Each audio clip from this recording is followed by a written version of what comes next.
Hello everyone. Today I'm going to be talking about 50 accommodations I make for my mental health that I just find help me get through the day better. I got this idea from Asha and Phoebe. I'll put their videos here. They're awesome, check them out.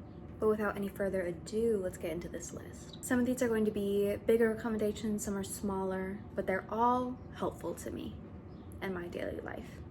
First, I have grocery pickup. I hate the store. I hate being in the store. I get store sick, I call it.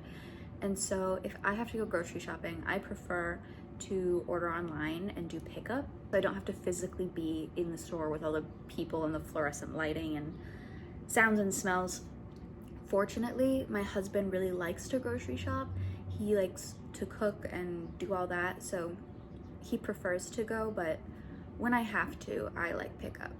Loop earplugs or headphones are always on my ears when I'm in public. They really help with sensory issues that I have, and it eliminates a lot of the stimulation coming in so I don't get overstimulated as easily. I'm really intentional about the content I consume. I'm still working on this, but I try to consume more peaceful, happy, inspirational content.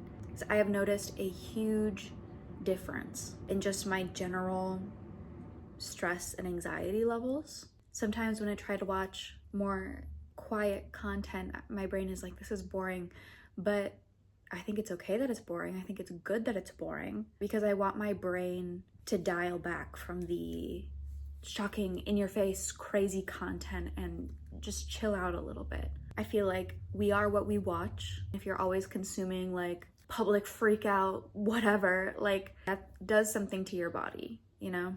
My brain perceives that to an extent as real.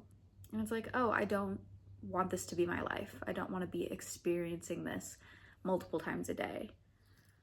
So I don't. I wear comfortable clothing, no clothing that requires like work. I would say even the shirt I'm wearing right now is a little bit too tight for comfort. I put it on for this YouTube video. I'll take it off after. But I really like flowy, not necessarily baggy clothes, but things that just let me breathe. Also no tags in the back of my clothes and no wire bras. I wear only bralettes, and this might be, I don't know if this is controversial as a larger chested girl. I'm a D cup, and my whole life bras have just always been an issue, and the wire underneath, just like something about that just drives me crazy.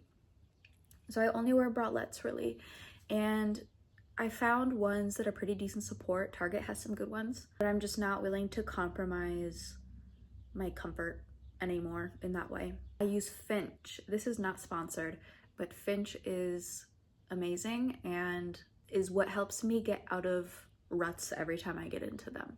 It is like a core piece of my day.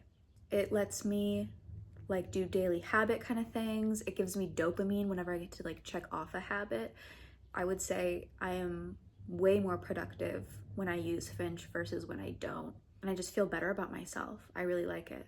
I do also use a physical planner. Finch is really awesome for like daily things, but I like my physical planner so that I can like comprehend the passage of time better. Like if I want to have a goal that's going to take like months and I want to do a little bit every day, my planner allows me to keep track of larger goals or to kick habits that I don't like. You know, I can say, well, I don't want to have this habit in 2 months from now.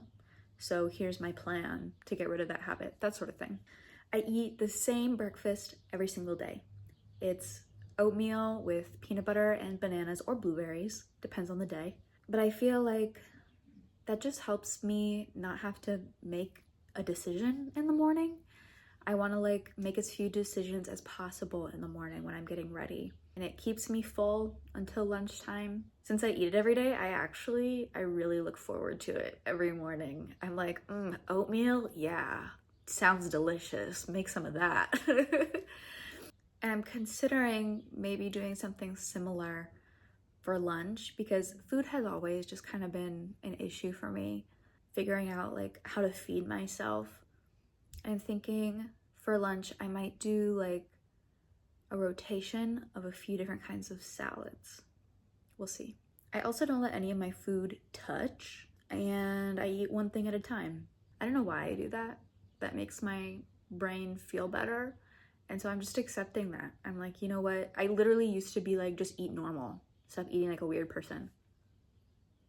Who cares? Literally, who cares? So I let myself eat weird, and that's fine. I also don't drink ice anymore. It hurts my teeth. My teeth are sensitive. And I'm done making that accommodation for other people when other people literally could not care less. On that same note, I order my burgers without a bun. I always have. I probably have some kind of gluten intolerance or something. I don't eat any bread ever. I think it's like so gross for some reason. And I used to feel so embarrassed ordering my burgers without a bun. I would literally make my dad do it for me as a kid because the workers would always be like, no bun, what? And now I'm just like, yeah, give me the fucking burger, you know?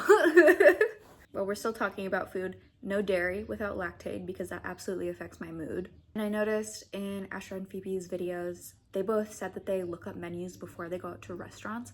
I actually don't do that because I eat the same thing at every restaurant, ever. My husband knows my order for every restaurant because it doesn't really vary. If I go to a Mexican place, I'm getting 2 hard-shell beef tacos. If I go to a breakfast place, I'm getting like some version of eggs, meat, fruit, you know, like it just doesn't vary that much. And I know you might be thinking like, why bother going to a restaurant then? Like, well, don't you want to try new things? No, I don't want to try new things unless my husband says it's something that I would like because he knows my palate. I do try new things sometimes, but honestly not very often anymore. I just kind of accepted that I'm a picky eater. That's okay. I'm okay with that. Maybe I'll work on that in the future. Maybe I won't. Not right now. And snack tray. I love snack tray. When I'm feeling depressed, this is really useful. My husband will even make it for me sometimes, but it's just a tray full of easy to grab snacks, preferably healthy ones, so that when I can't get out of bed, I have my snack tray. It's just there. I eat it. Boom. Nutrients. I take naps. I feel like I operate best in the morning, so I make morning happen twice. I get up, I do my thing, I get a little sleepy cranky around noon, put myself down for a little nap. Even if I don't sleep, if I'm just like resting for 20 minutes, it still makes the world of a difference. And then I get up and I have morning again. I sleep with a bear. His name is Bear. Makes me happy. So I do that. I also sleep naked. I have read that there are studies out there that say sleeping naked makes you feel more confident in your daily life and that there are some other benefits to it, which is a bonus. I just do it because I cannot stand the sensation of any clothes touching my body while I'm sleeping. I can do it if I'm like staying at like a friend's house or something, obviously, but I don't do that very often, and I prefer when I'm alone to just be me in the sheets. I also sleep alone and I have my own room. My husband and I sleep separately. We just have a lot of different like sleep hygiene. He likes to stay up late. I like to go to bed early. We both like kick a lot and move around in our sleep. I sometimes get night terrors, so we're like waking each other up. It's a whole thing. I wake up early in the morning. He likes to sleep in. He likes the room really warm. I like it really cool, always with the fan on. So we're like, you know what? Let's just sleep separately. And that's totally fine. I know that can be like weird for some couples, like, oh, you don't sleep together? Is everything okay? Everything is fine. We just like literally sleep differently. And I also like having my own room. I like having my own space. We like to have our things set up in like different ways. I like to decorate my room. So it's just like a nice, safe little space for me. And that works for us. I've turned my apps into affirmations. I'll show you what I mean by this. I made a bunch of shortcuts on my phone so that I could change the icons and also the names of the icons, so that whenever I open one of the folders, a little affirmation pops up that I read. And I think that helps throughout the day. I meditate. If you take one thing from this list, I would beg you to meditate because it makes the world of a difference for, I think, I would argue, and this might be controversial, literally everyone. I think it can benefit literally every person on the planet. Even if you start your goal really small, like I'm gonna meditate for 30 seconds, do that. That's awesome. That's progress. You made a goal and you achieved it, you know? Meditation, I feel like when I don't meditate, I'm just like, I have like a base level of anxiety, stress, irritability. And when I meditate, I'm like, oh, clarity. I can see things now. I do yoga or stretch. I can't stand the tension that I carry in my body, especially in my neck. So every day I'm at least stretching my neck, but I do a lot of like stuff with my hips, stuff with my shoulders, and I think that makes a big difference in my mood overall. I don't take phone calls. If someone is calling me, I make them leave a voicemail first. If I don't know the number, that is. If it's like family or friends, they will text me. My mom calls me and I answer my mom, but that's about it. I'm a really like sporadic texter. Texting just takes a lot of mental energy from me. And so I don't text my friends very often. And we have just kind of like figured out how to do that, because I would rather spend like 2 hours FaceTiming them than on and off texting for a day, you know? It just feels more meaningful to me, and I can be more present. I have to be in like social mode, rest mode, and texting makes them merge, and my brain does not like that. No makeup. I used to wear makeup all the time. I still put on eyeliner for YouTube videos, not today, but I found that I really can't stand not touching my face. I really love to be able to rub my eyes more than I love the way that makeup makes me look. So no makeup, and that's fine, that works for me. Firm touch. The people in my life know if they're touching me to touch me firmly, is what I've asked of them. For some reason, light touch, like, I'm not gonna do it, but just like, literally gives me like creepy crawlies. It's like painful, like it hurts. So I've asked the people in my life to touch me firmly, hug me tightly, and that works for me. I wear sunglasses outdoors year round. In the summer, of course, but also in the winter. Actually, also, especially in the winter, because there's snow everywhere and snow blindness is a thing. I used to try to like be outside without sunglasses and realize this is just, I'm putting in a lot of effort. I'm putting in a lot of mental work right now to be able to do what everyone else is doing without sunglasses on. Just put on the sunglasses. Just put on the sunglasses. And also my regular glasses. Wear your glasses, guys. My doctor told me, even if you're not supposed to wear glasses or you don't need to wear glasses all day and you just need them like when you're reading, my doctor said, try to wear them as much as possible.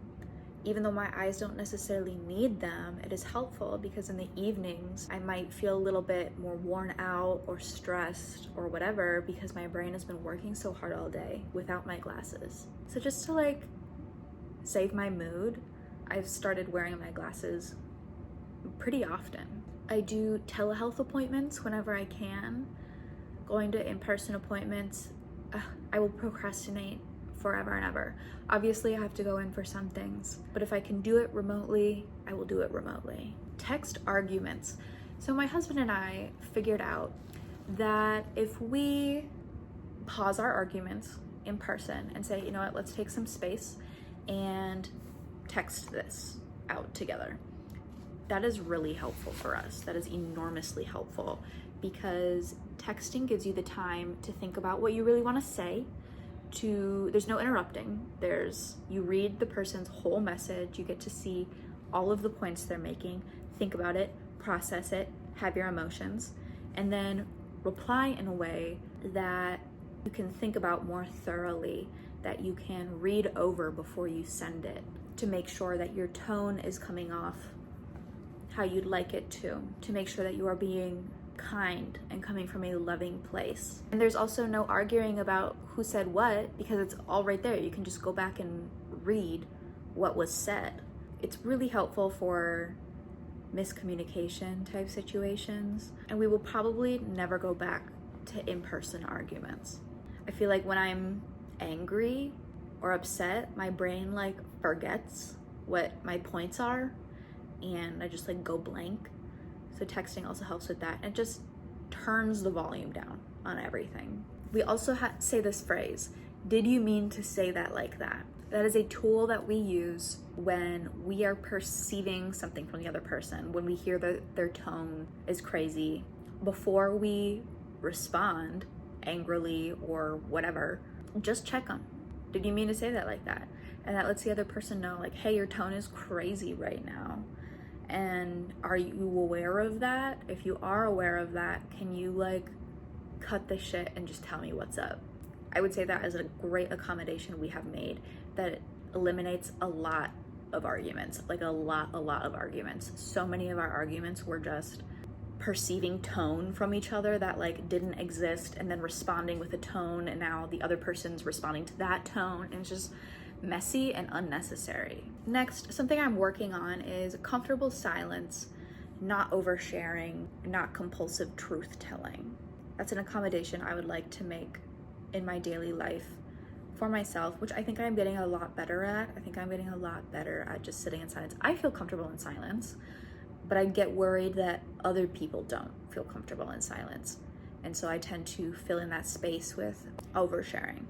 And kind of related, this next one, I allow myself to be embarrassing or like misunderstood or cringe. I am tired of worrying how other people perceive me. So if people misunderstand what I'm saying, okay, you know, that's not my problem, to be honest. And I let myself be cringe. If it makes me happy, I don't care. I am done worrying about what randos think of me. I want to be myself. I have to be with myself 24/7, and I want that to be an enjoyable experience. And I also think about how many embarrassing moments can you think of in other people's lives, not your own? Maybe like a couple, but not a lot. Nobody remembers your embarrassing moments as well as you do. And I also feel like I am forgiving of other people's embarrassing moments. If there's a misunderstanding, if they're being cringe, like forgive yourself, you know, it's okay. My cats are definitely emotional support animals. They make a huge difference in my mental health. I literally don't know what I would do without them. Nail rings. This is another like sensory kind of thing. I hate having actual acrylics. It just drives me crazy. So an accommodation I made was these removable nail rings, but I did see in Astra's video, she said that she gets like gel nails specifically because she picks, and that helps her not pick. I pick. The back of my scalp right now doesn't look good. It's a problem. I don't know why I do that. I can't stop. So I think I'm going to try getting those, even though it's like not a super fun sensory experience on my hands. I think it would ultimately help my skin. Shaved legs, another sensory one. When I'm sleeping, the sensation of like my thighs touching and hair being on my legs makes me like murderous. Like I feel rage, and I shave them. That's all. An accommodation I have asked for my husband to make for me, which I guess it's a half accommodation. His sense of humor can involve a lot of deadpan or sarcasm, which completely goes over my head, and I think that he's mad at me. And so he has dialed it back, or just like, I'm like, I literally cannot understand that you're joking when you're deadpan. Like, I'm not computing your facial expressions. It doesn't make sense to me, but I would like to understand. That's the thing about accommodations. I want these to be useful and helpful for me. I don't want them to be barriers between me and the rest of the world. So he has this sense of humor, and I think he's so funny when I understand his jokes. And I would like to be able to understand other people when they use sarcasm or deadpan. So dialing it back has been helpful for my anxiety, but I don't want him to completely stop because I want to learn. So I'm still kind of figuring that out. We'll see how it goes. I listen to audiobooks as opposed to reading books most of the time. Screaming, that's a good one. When I'm depressed, I use disposable products like paper plates, or I know other people use sometimes those like disposable little toothbrushes. Is it good for the earth? No. Is it worse for you to be like horribly depressed with a mountain of dishes or not taking care of your teeth and having to go to the dentist to like deal with that? I don't know. Just take care of yourself. I feel like take care of yourself first. Like, it's okay. Like, I know we want to be kind to the earth, but also be kind to yourself right now. It's not forever, it's temporary. I hum and sing. Humming is really good for your vagus nerve. I also like, when I meditate, I chant. That definitely does something good for my brain. I also have moving weird time or dancing. Dancing has been said to be like the #1 thing to fight against depression, which is so cool. Sometimes I don't feel like dancing, sometimes I just feel like moving weird. Like, just, just moving weird time, which maybe that's kind of tied to yoga. I have a certification in yoga, and I try to intuitively listen to what my body needs, and sometimes my body just needs to move funky, and I let it. I take a bag of necessities everywhere I go. That reduces anxiety when I'm out in public and also helps me if I run into anything. I intentionally live somewhere with a lot of light and nature sounds, but when I didn't live in a place with nature sounds, I would listen to bird sounds on my phone. Bird sounds are really good for depression. I plan ahead for transition time so that there's no rushing. First of all, I hate rushing, but also just to give me time to process where I've just been, where I'm going, what I want the interaction I'm about to have to look like. So I walk in to places with an intention. I have like a chew necklace that I use. Sometimes I just like the sensation, like the fidget of like, sometimes I'll use the chew necklace or like carrots. Because I think sometimes I eat literally for the purpose of like the sensation. I'm not crazy about that. I only want to eat when I'm hungry. So carrots are like a really low calorie, easy way to do that. Or just the necklace. I do jumping jacks or push-ups to get anxiety physically out of my body. When I feel anxious, the anxiety has to go somewhere. It needs a destination that is not inside of me. It's just energy, so I need to use that energy. I practice gratitude often, whether it's just a little thank you when I see a pretty bird or a nice sunset, or if it's a longer practice, like a meditative practice. I have found that helps my mental health a lot. And lastly, something I'm going to do in the future is breast reduction surgery. This is mostly for sensory purposes. My chest is heavy, it's in the way, clothes don't fit me how I'd like them to fit me. My mom got reduction surgery years ago, and she went from, I think, a double D to a B, and she wishes she had gone smaller.